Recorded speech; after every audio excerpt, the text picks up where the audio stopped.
औज़ु बिल्लाहि मिनश्शैतानिर्रजीम बिस्मिल्लाहिर्रहमानिर्रहीम। अस्सलामु अलैकुम वरहमतुल्लाहि वबरकातुहू। दोस्तों, पेश खिदमत है बरकत वाली तस्बीह। बरकत वाली तस्बीह, मट्टी को हाथ लगाओ तो सोना बन जाए। ऐसा अमल, ऐसी खूबसूरत तस्बीह आज मैं आपके साथ शेयर कर रहा हूँ और इसकी तरकीब और तरीका मैं आपको इसके लिए बताता हूँ। लेकिन एक छोटी सी बात अर्ज़ करता चलूँ कि देखिए, मैथमेटिक्स के प्रिंसिपल्स कुछ और हैं और हमारे दीन ने जो तालीम दी है वो कुछ और है। मैथ ये कहता है कि जमा करने से, प्लस करने से बढ़ता है, यानी 2 + 2 4, 2 + 2 4, यानी बढ़ता है, जमा करने से बढ़ता है। दीन हमारा ये कहता है कि तकसीम करने से बढ़ता है। हमारा दीन ये क्या कहता है कि तकसीम करें तो ये मल्टीप्लाई होता है।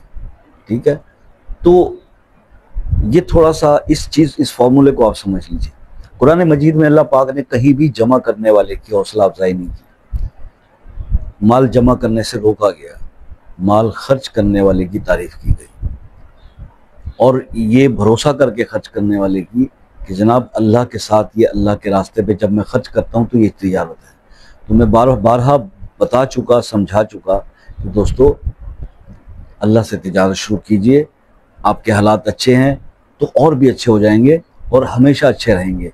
मुश्किल उसी वक्त आती है जब, क्योंकि ये जो माल का आना है ये भी बहुत बड़ी आजमाइश है और उसी आजमाइश में बहुत सारे लोगों की पकड़ हो जाती है और फिर जब वो माल हाथ से निकल जाता है फिर उनकी बेचैनी देखने वाली होती है।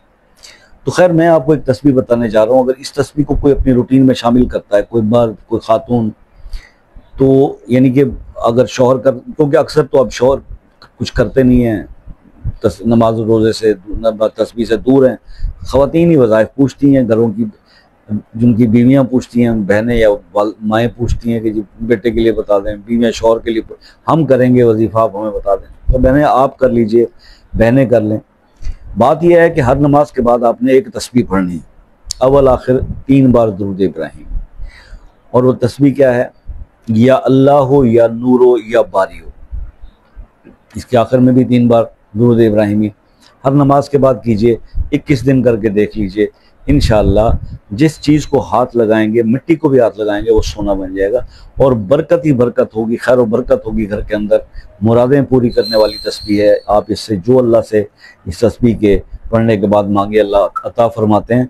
तो इस चीज़ को जहन में रखते हुए ये समझ लीजिए कि ये अमल जो है ये आपकी हर ज़रूरत का हल है, अगर आप उसको पूरे यकीन के साथ, पूरे ईमान के साथ और पूरे तवज्जो के साथ करेंगे। ये एक इसकी शर्त है।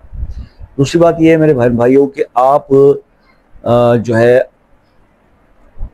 छोटा सा मुख्तसर वीडियो के टाइम में अगर कुछ चीज़ें होती हैं जो पूछने वाली होती हैं, जो मैं नहीं बता पाता बाज़-औक़ात, तो घबराने की ज़रूरत नहीं है। व्हाट्सएप पर रब्ता कर लीजिए और पूछ लीजिए।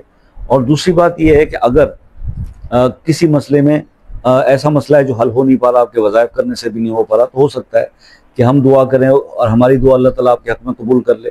तो दुआओं में तो एक दूसरे को दुआएं देना चाहिए, लेना चाहिए। तो उस मसले को अपने नाम के साथ कमेंट में लिख दें, इंशाल्लाह उसके लिए दुआ करेंगे और वो मसला भी अल्लाह के हुक्म से हल हो जाएगा। तो ये आपसे रिक्वेस्ट थी। और दूसरा ये है कि अगर कुछ पूछने के लिए अगर आप मुझसे व्हाट्सएप पर रब्ता करें तो वो रब्ता दैट शुड बी आफ्टर असर टाइम।